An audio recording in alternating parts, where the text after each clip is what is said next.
And maybe let's just check huku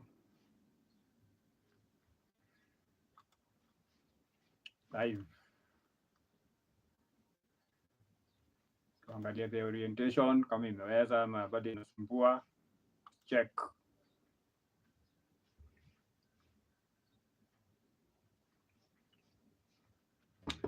Very nice.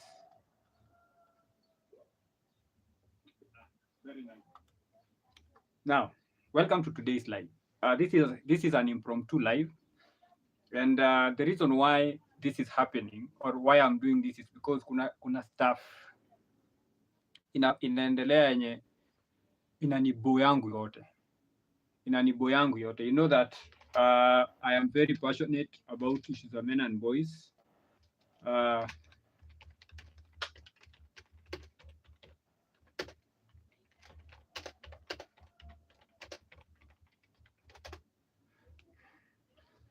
issue of men and boys. So this is why is it that anytime wanaume wanakaa mahali wanabonga issues zinawa affect, there is that mannerless woman, there is that woman who was not raised right na baba yake, who comes in and starts throwing shade and starts bringing the sign language place yenye hajainvitiwa. Why are you bringing that bad, I call those double B? So you bring that double B energy mahali penye haiko welcome. Not only is it not welcome, haujainvitiwa, you are get crashing kwa issue, and then now you come in and start throwing shame insults, and you start making men like you want them to feel guilty for what? Hisi issue inakuhusu. Now there is this issue which ilikuwa raised in one of the Facebook groups, and the issue was had something to do with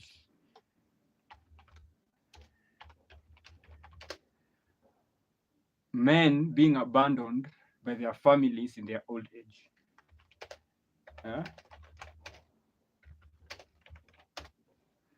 Neglecting men in their old age. This is not something new. I'm just looking at NTV. They covered this 3 years ago. That's not the only. This is Kenya NTV. I'm looking at 6 years ago, India. Behind closed doors, India's elderly and abused and neglected. And the only thing I did was type in kwa YouTube, neglected men in their old age. And you'll see Britain's elderly, the forgotten poor. Let's go.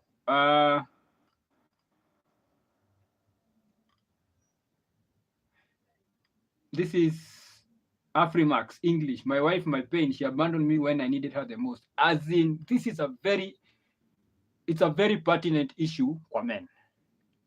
Okay, and there is this claim that the men who are abandoned by their family when they are old, it's because they abandoned their families. They abandoned their family first. That is the go-to, not even an explanation, excuse. Iko tu sawa. You do you. Sawa? Now, that is not even the issue. The issue is that somebody posted about, let me just see if I can find, so that nikuwe naongelea vitu that you yourself can go and verify, because hapa we are all about receipts, we are all about logic, verifiability, statistics, hizo vitu zote. Let me just check, because kuna some people brought their BB energy, and I'm like, you really don't want to bring that energy to me. But then mimi kuna some things siwezi bishana, especially women. I really try as much as possible not to argue with women, especially kwa vitu zenye I already know hataelewa. Let me just check where my nini nilikuwa na enjoy watu. Let's see. Yes, Let me just confirm who did it. Let's see. Wacha niwaonyeshe what I'm talking about.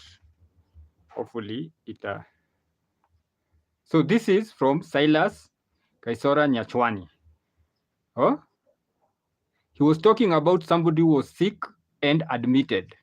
So tukaendelea akaongelea, and now that's a man who nobody came kumwangalia wakati alikuwa msick. Now I came in and like chimed in and said, you know what, wanaume wanafaa kujitengea kitu for when their family abandons them, right? Because it's not wanaume wote wale huwa wanakuwa abandoned na mabibi na watoto wao that ni wabaya, that waliabandon hao watu. I can bet that a majority ya wale wenye wako abandoned ni watu wenye they did right by their families according to what they thought was right. See, the problem with women and the majority of women is they do not understand men. That is their biggest problem. Number one, they do not understand men, and number two, they don't want to accept men. Angalia wanaume wa siku hizi, that's why tuko na manosphere. Okay, men do not even want to understand women anymore. They have just accepted their nature, and that has really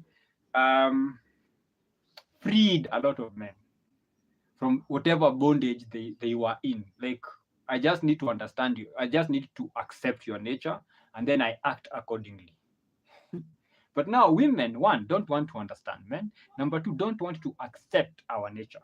So anything that a man comes up and says, you know what, this is what my wife is doing, or this is what women are doing. It might not even be his wife. It might be his sister doing this to her husband. Or it might be his mother doing it to his father. So it's like, why do women do this? So the go-to argument is that wewe umekuwa ukineglect bibi yako, umekuwa ukineglect bwana yako. The numbers of men who neglect their women is the minority, it's not the majority.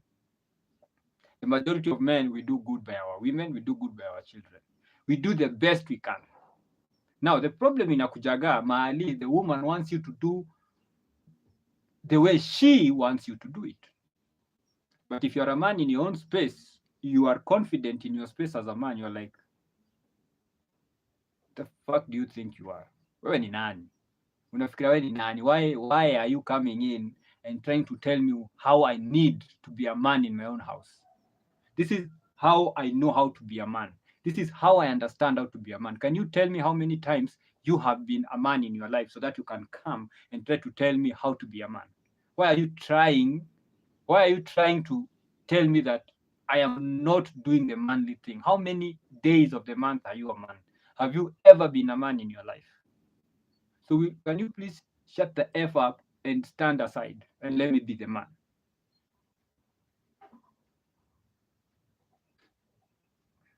So now, I came in, I jumped, and I said, you know what? We are good. As men, it's okay. You already know that the possibility or probability yetu kuku abandoned in old age is very high, right? You already know the probability that you will abandon me, that these children will abandon me in old age is very high. So what do? Nitajipanga, right?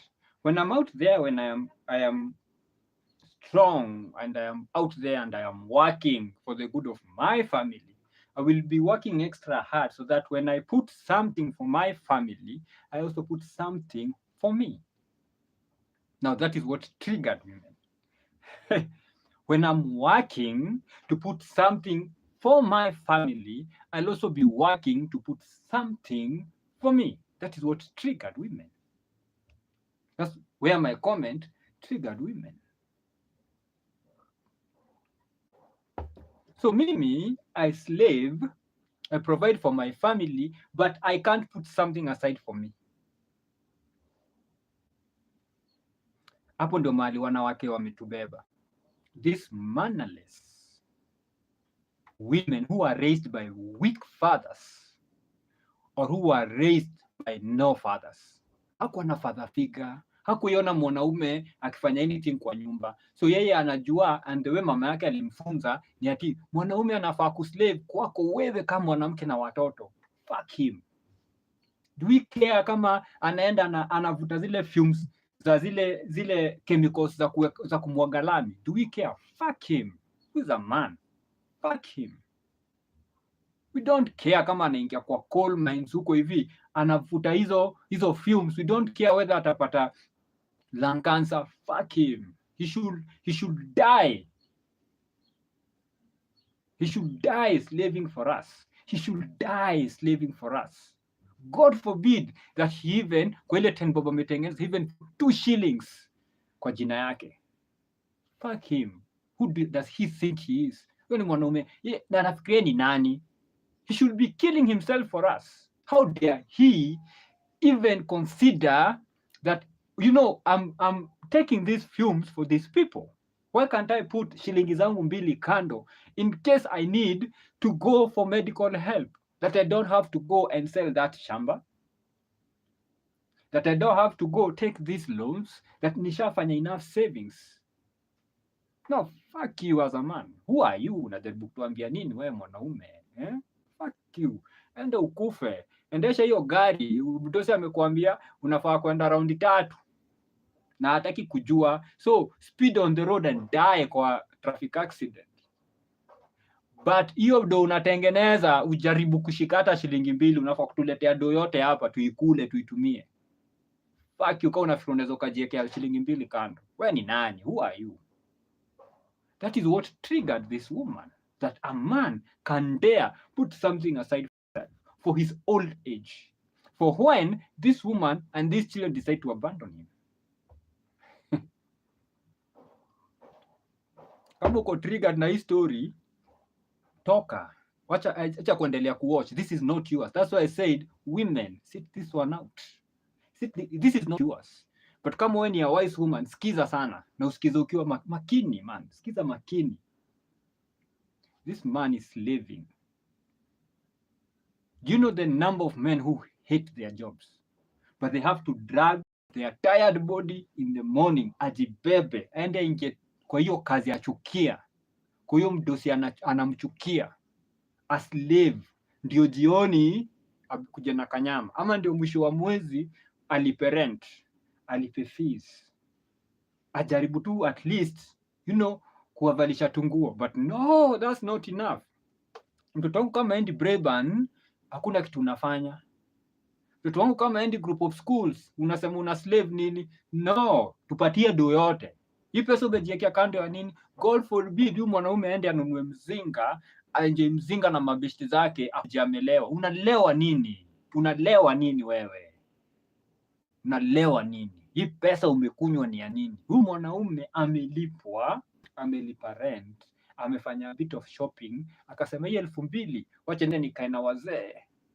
Tubonge, tuliwazane kwa sababu hatuelewani kwa nyumba. Huyu mzee ni bonge story yangu, ni offload. Na yeye offload. So that wakati narudi nyumbani, I am no longer angry at these people who are causing me to go to this dead-end job that I hate, but I have to kwa sababu watoto ni innocent kwa hii story. Mtoi anataka ende shule. Mtoi anataka anunuliwe tu uniform. Si lazima afanywe vitu fancy, watoi waribu na mama zao. Ati unavaa kiatu mzee na baba yako kona pesa, ende umwambie unataka kiatu mpya. Na hiyo kiatu bado imebakisha miaka 2. 2 years. Hizi si zile enzi zenye. Mimi kaa first form nikununuliwa kiatu, ikiisha, ikibit kidogo inapatiwa second born, mimi nanunuliwa kiatu tena. Second born anaivaa kidogo, ikienda kujaribu kumfinya inapatiwa last born. Kiatu tu ile moja first born alinunuliwa. So inatoka kwa first born kiteremka. Second born na last born very rarely do they get new stuff. Wanangoja ibit kwa first born ama ikuwe ndogo isukumwe mbele. But now nini hii kiatu? Mtoto hawezi vaa kiatu mzee, endo ununue kiatu, si unafanya kazi. But God forbid uweke 2,000 kando usave for your old age. Useme wacha niweke kwa investment plan at least 2,000 kila mwezi, nikisave for the next 20 years, this will be good money for me. Si ya familia mimi na wasort ya familia, mnajua mali investment zenyu ziko, so in case something happens to me, you guys are sorted. But now this is something for me. God forbid. Fuck, wewe ni nani? Unajiwekea kitu kando kama nani? As who?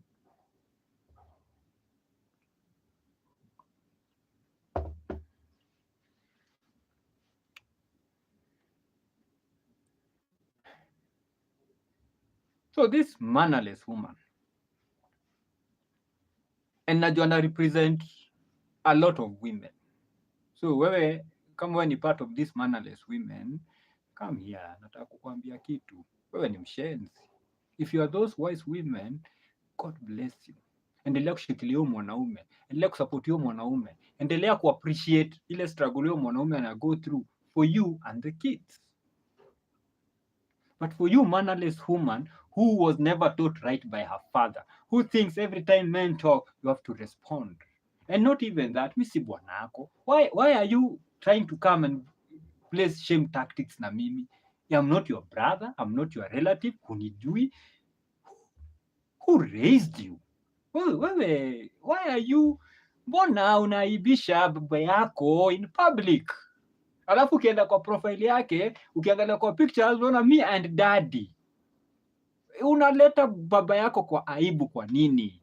Because now we can't blame you. You are mannerless because you are raised by a mannerless mother and a mannerless father. That's the problem. So unashem babako, unashem mama yako, unashem grandfather yako na grandmother yako. Because if your grandfather and grandmother had taught your father how to be a man, he would have taught you that you don't come and engage a random man, a stranger, in a disrespectful manner. Na huyu mwanaume haja kudisrespect, amekuja tu vizuri, amesema tu vitu zake kama mwanaume, hivi ndio mimi na feel. Wewe umetoka tu huko unaleta na insults na shaming tactics. Who raised you? Nani huyu amekuoa? What kind of children are you raising? Hizo ndio wale watoto wanatusumbua huku. Hao ndio wale watoto wanaekana mamimba huku wakiruka. Your children are the ones who are causing problems to the world. Na huko tu hapo ukifikiria that wewe ni victim, na wewe ndio una create future victims, kwa sababu mtoto wako msichana hana father figure, kwa sababu yeye ndio ukatafuta a weak man. If you can talk like that to me, a stranger, someone on the internet, unaongeaji kwa bwana wako, mtu ambaye unajua? Bwana, mtu ambaye unajua unamuongeleshaje? Acha niwaambie ukweli, women, if you think ati unakuja hapa kuflex, what you are doing hata si kujaibisha, unaibisha babako. If I go on social media and find a woman I know and I know her father posting vitu za ushenzi, I just the next time I see the father, I'm like, you dude alifail. Nini aliraise nini hii?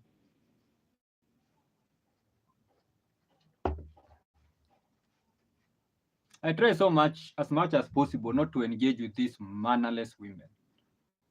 But saa zingine inabidi, kwa sababu if your father didn't teach you, then it's up to me to teach you.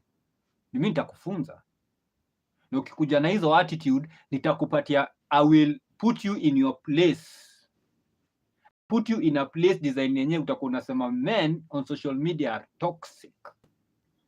But when umekuja na toxicity, because if mimi, for example, this guy Silas Isiora, yeye ameshare tu vitu venye ana feel, right? Sasa umetoka tu from wherever, umekuja umeanza kumshame. Yeye haja kutag, amepost kwa timeline yake. Mimi nimekuja nimecomment kwa timeline yake, sija kutag, but you feel unaumaumwa, unataka kukuja kuni disrespect mimi kama mwanaume. Ati why? Because you have a slit. A vagina does not haitafanya mimi nikosa kupea maneno.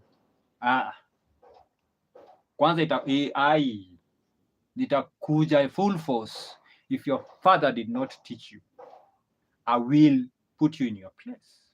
kwa sababu I am just some random man on social media. I have not disrespected you. I've just come, I've just shared my feelings. Not even feelings, my thoughts on a discussion about men. And as a man, I've put my thoughts pale. Now you come in with your BB energy, alafu unakuja as a woman thinking that mimi nitamwambia vile mi nataka, I will deal with you cacophoniously. The worst thing Facebook can do is ban me. The worst thing YouTube can do is ban me. Hakuna mahali watanipeleka, hakuna jela. So as a woman, if you come and disrespect a random man on social media, that tells a lot about your father and your mother and your grandfather and your grandmother. They are failures. They are failures. That's if you're disrespecting me, a random guy on social media, how much disrespect you give the men in your lives? The man in your life, how much disrespect does he receive from you? And you cannot tell me that me can't disrespect my man, but you guys, random guy on social media, I'll disrespect you. That's just the nonsense that women spew because hawana akili. A woman who is feminine understands that every man is like her man, because this is the man who is expected to come to her rescue when she is in trouble. So this man who is on social media, who I do not know, the default position is I respect him because I respect men. The same way when I come on social media, I by default respect women until you show me that you do not deserve my respect. But the default position is I respect you. Okay, you say something idiotic, I'll come and we do the banter. I disagree with you because of this. Then you say, I disagree with you because of this. They are very good women on social media who you can have a discussion the whole day where you are going head to head. Like every comment is a disagreement, but it remains respectful. So at the end of the day, I learn from her and she learns from me, because maybe the issue is the perspective. I'm looking it from the lens of a man and she's looking at it from the lens of a woman. So we agree to disagree. But you don't come and then try to rubbish my thoughts, my perspective, and then you bring shaming tactics. Then we are simply going to flip this thing and then we become toxic. And then we see how far, because you brought the toxic energy. Then we bring our toxic energy and then we see how far you last. That woman did not do even 3 comments. She disappeared. Why?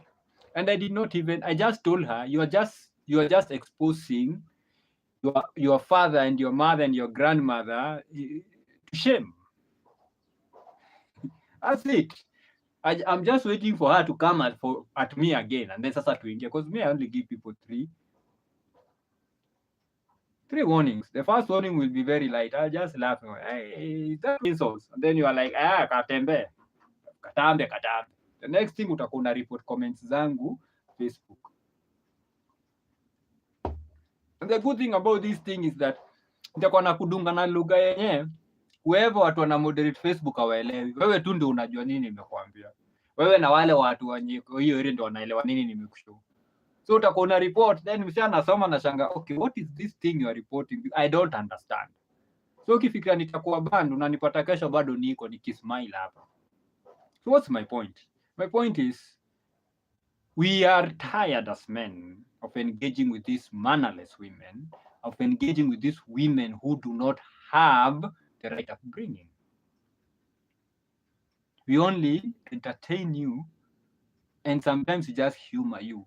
Just to show the world how stupid and idiots, the kind of idiots you are. This is not all women. You know yourself. So when Kevin Samuel alikuwa anasema, you chew the meat, spit out the bones. So if this is not you, wewe watch tu kama wale watu wa mpenzi mtazamaji. Na leo haya wanawake wamepigwa vita. Leo wamewezwa. Wamepelekwa. Man, that's not you. Just chill. Relax. That's not you. But if it is you, bring the heat. Tuko hapa, hatuogopi na turudi nyuma, kwani what is utadu. And the point was that men need to put something aside for themselves as a safety net in case when the wife and the children decide to abandon him. Then this man, because let's be clear, we are paying and we are buying, excuse me, men buy affection.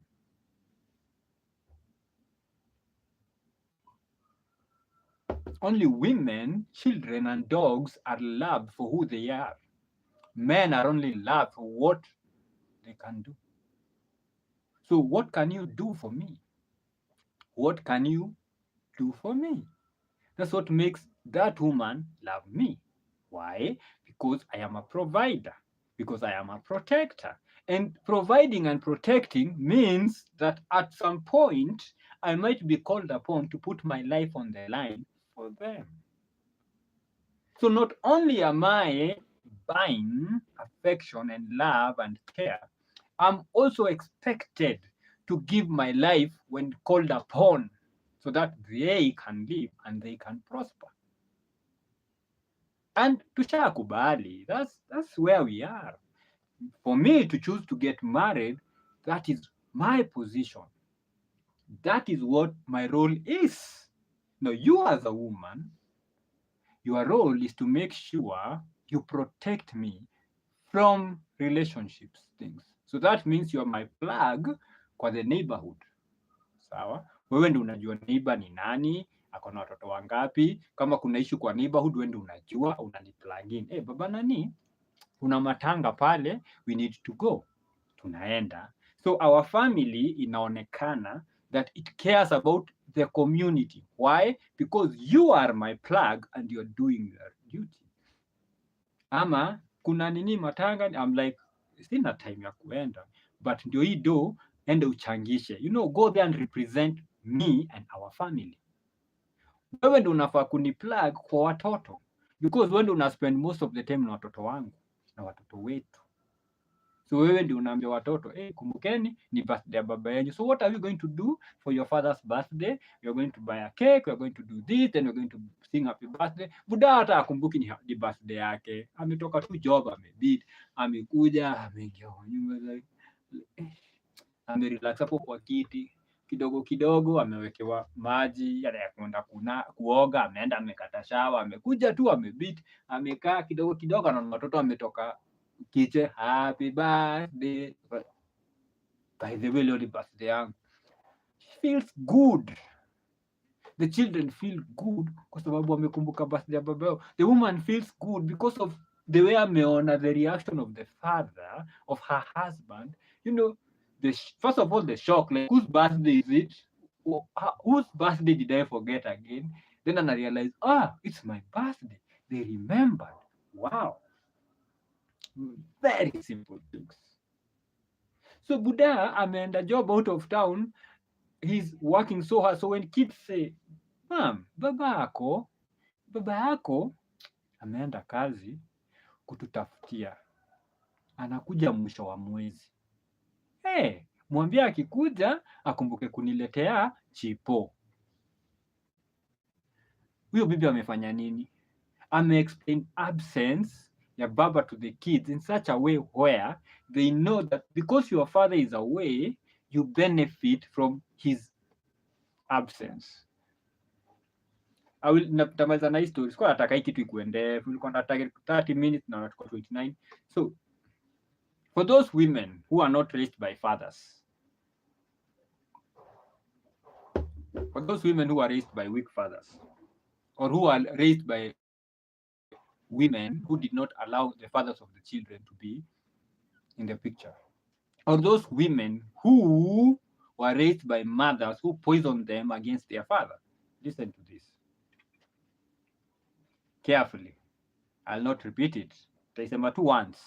Wakusikia asikie, wakusonga asonge. You don't care. Iko hivi.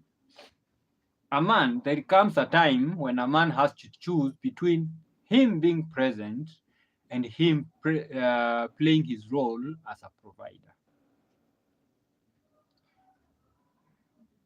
There comes a time when a man has to choose between him being present for and in his family or him providing for his family. Either way, the man will lose his family. Either way, the man will lose his family. Why? Because when he chooses to be present for his family will be angry at him. And when I say family, I mean the wife.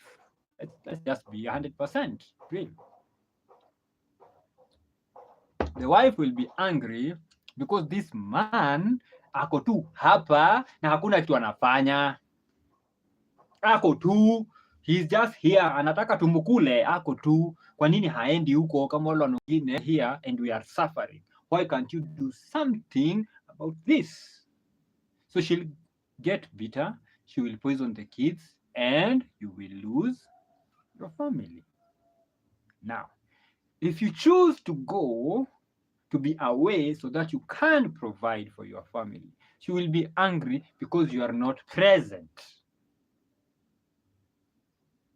We rarely see you. Unakuja, unakaa wiki, then you go and then you stay there for 2 months. When do we see you? Watoto watajua baba yao lini? Watangiza baba yao lini? Mimi kama bibi yako nita spend time na wewe lini? So she gets bitter, she poisons the kids, and you lose your family. So either way, the man is fucked. Now, the man who stays and loses his family also loses himself. So he does not only lose his family, he also loses himself. Now, the man who decides, you know what, I need to go out there and be a man. I need to go out there so that this distance is killing me, yes, but my family is good. My child is not going hungry. Hakuna mtoto analia hapa ati mimi niko na njaa, baba tutakula nini? Nobody is crying. I am doing the best. Hata kama wanakula ugali na chumvi, but at least kuna ugali, kuna unga, nimetafuta hiyo unga, ni vile nimekosa mboga, so the only thing they can eat ni salt, but hata hiyo salt ni mimi nimeleta. So anakula ugali na chumvi kwa sababu that's what I have worked for. Ningekaa hapa hangekuwa na hiyo ugali na hangekuwa na hiyo chumvi. Sasa kuna ugali na chumvi. The man who goes out there so that he can do right by his family, he loses his family, but he finds himself. He loses his family, but he finds himself. So either way, you either choose to lose your family. This one is guaranteed. Utawapoteza. This one is probability yako kupoteza familia is like 80-90%. Either way. So that's not even an issue. That's a foregone conclusion. The ones who stays are those women who know hardship ya maisha and who understand that sometimes you have to sacrifice some things. Presence sometimes has to be sacrificed so that you can put something in your mouth. So this man who goes to work finds himself. So yes, so that means you can still build another family. Why? Because this family that you are giving your everything to, if it decides that it no longer needs you, you're free. Your family could go up for free. You had that family because you were adding value. There was something you were bringing. So kama yeye hataki what you're bringing, somebody else ana pray akisinipate tu mtu mwenye atani provide ugali na chumvi kwa sababu I am really hungry. I don't know what to do. I need someone to provide for me ugali and salt. If I can just find somebody who can provide ugali and salt, God, I am sorted. I will never complain. This is a person that I will I'll dedicate everything to. So why are you still crying about these people who you are giving ugali na nyama, you are paying school fees for kids or in a private school, you are doing all these things, but they were not appreciative, wakaamua kusonga. So mbona usichukue hiyo ugali na chumvi umweshe the soft life? Yeye pia akiamua kusonga asonge, kuna mwingine pale kwa line.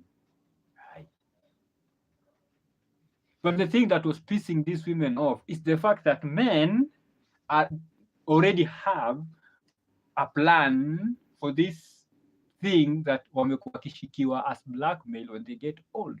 Wewe endelea tu kutu neglect, endelea tu, enda tu ufanye kazi hizo zako, ukizeeka utajua kwenye utaenda. The man is like, basi lazima nikuje hapa. The woman is like, Kai, what are you saying when you have another family?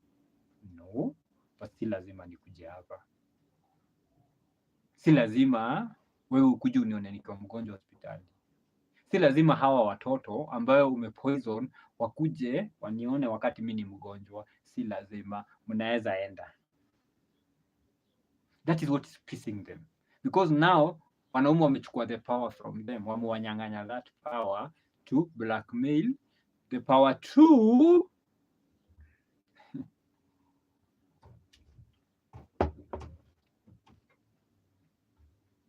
nakuja, the power to hold it against them. Wamesha deal nayo. It's like, you do you, ni sawa. Takweza na watoi, do that. If that's what will make you happy, do it.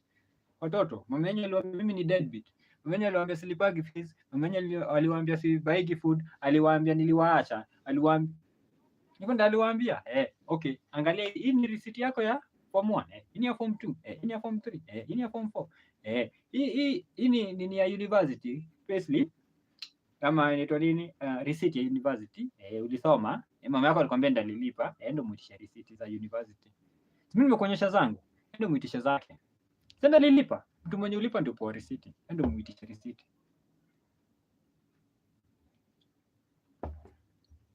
Oh baba, unajua wewe hakuna kitu ulikuwa unafanya, unajua. My son, calm down, sit. Sasa ni mtu mkubwa, shika ka drink, kunywaga hii when you are talking. Naenda kwa files. Ati si kulipa school fees.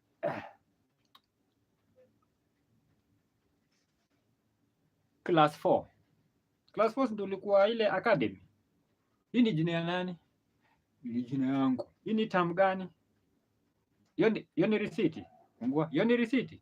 Hiyo ni receipt. Hiyo ni receipt. Sasa tufanye hivi, shika hii file, just study it. Usibebe, study it. If you want, take photos. Wachana nayo. Now, go, enda kwa mama yako, umuitishe receipt. No, but unajua mzae, unajua ile siku nilikuwa mgonjwa. Fanya hivi.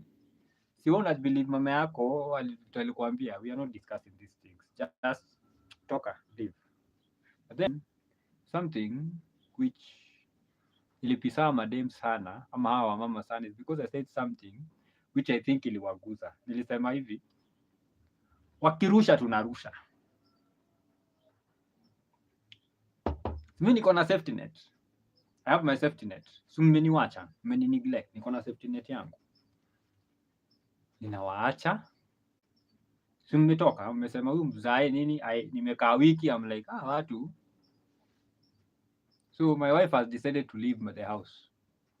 Na I am alone. Because if you look at some of these stories kwa YouTube, a wife just wakes up and anaenda kuishi kwa mtoto wake.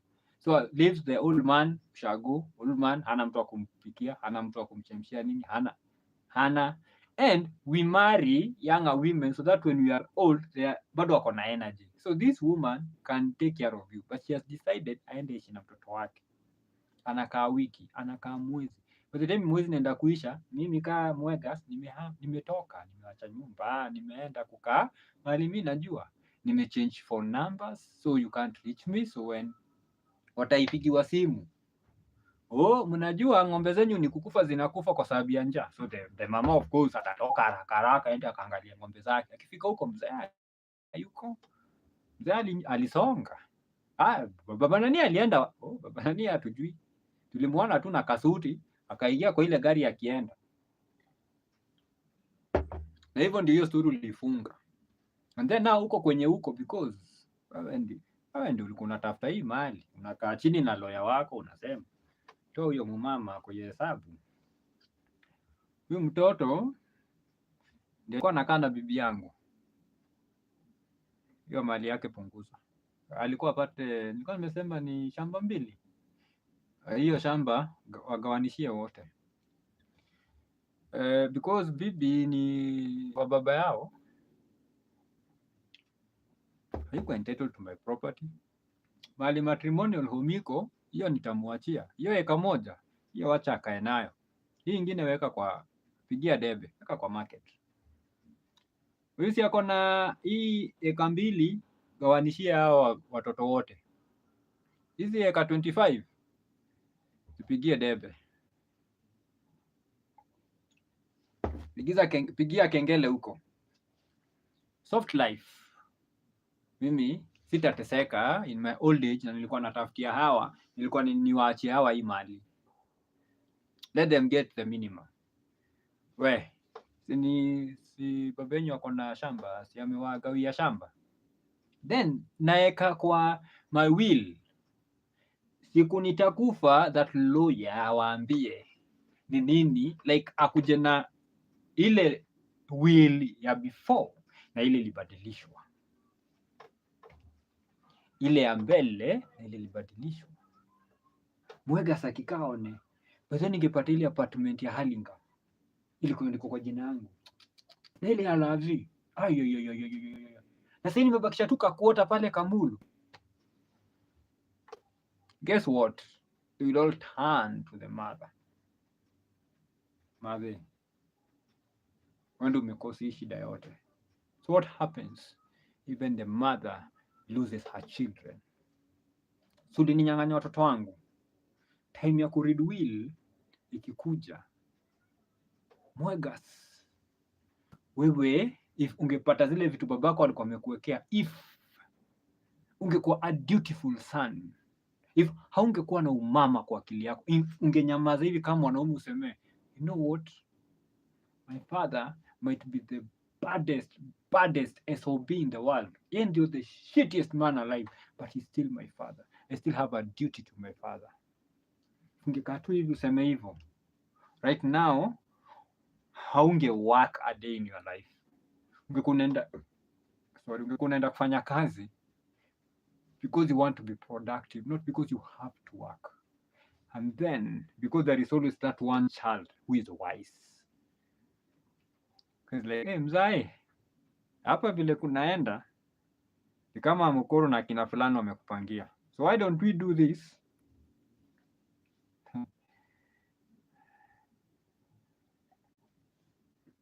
Mjipangaji zana itamtuiwa kama. Sasa unajua venye mjipanga ni hivi. Nimetengeneza kabroti pale Kikuyu. Niko na eka 3. Nimetengeneza tu rental hapo, tunaingizaga hii pesa. Na niko na main house nilitengeneza hapo. Kuna mtu nimepea notice anasonga. Sasa nitahama niende huko. So wewe cheza chini. Cheza chini. Nikichange number nitakupigia. Huyo mtu huyo anakuwa always plugged in, nini inaendelea. So siku ya reading of the will, yeye amekaa tu ana chill tu. Unasikia Mwegas plot ya Lavington. Mwegas plot ya Diani. Mwegas ile eka iko pale sijui wapi. Mwegas fulani kota aneka Kamulu. Mama nani? Wewe umeachua aka kashamba mali mzee alikuwa anaishi. Hii ni shamba yako. Wewe kana venye unataka. Msichana fulani, wewe ulipata zile ploti za Kikuyu. Wewe umepata zile ploti ziko pale zitaka waje kwa wadosi Kikisuru. Wewe why? Because walikumbuka that children have a duty to their parents. Children do not have a duty to parents because our parents were the best. There is no best parent kwa hii world. All of us fuck up. I am a father of 2 sons and I'm fucking up every day. But I am doing my duty as a father. I'm doing the best I can to provide for my wife and my children. So if that is not enough, that is on them. That's not on me. I can only do the best I can. Those men who abandon their children, I'm not talking about those men. I'm just talking about those men who are doing right by their wives, they are doing right by their children, but then wanakuwa wajeuri and they decide huyu mzae juu amezeeka, hakuna kitu anaweza fanya, huyu mzae akuwe tu na safety net, and I make sure seti ana disinherit watoto wake kila kitu, itakupea. Ndio wakati unaishi pale unakumbukaga, ninaishi hapo kwa sababu babangu hakunisahau. I did wrong to my father, but he did not take everything from me the way I took everything from him. And that is how men should live.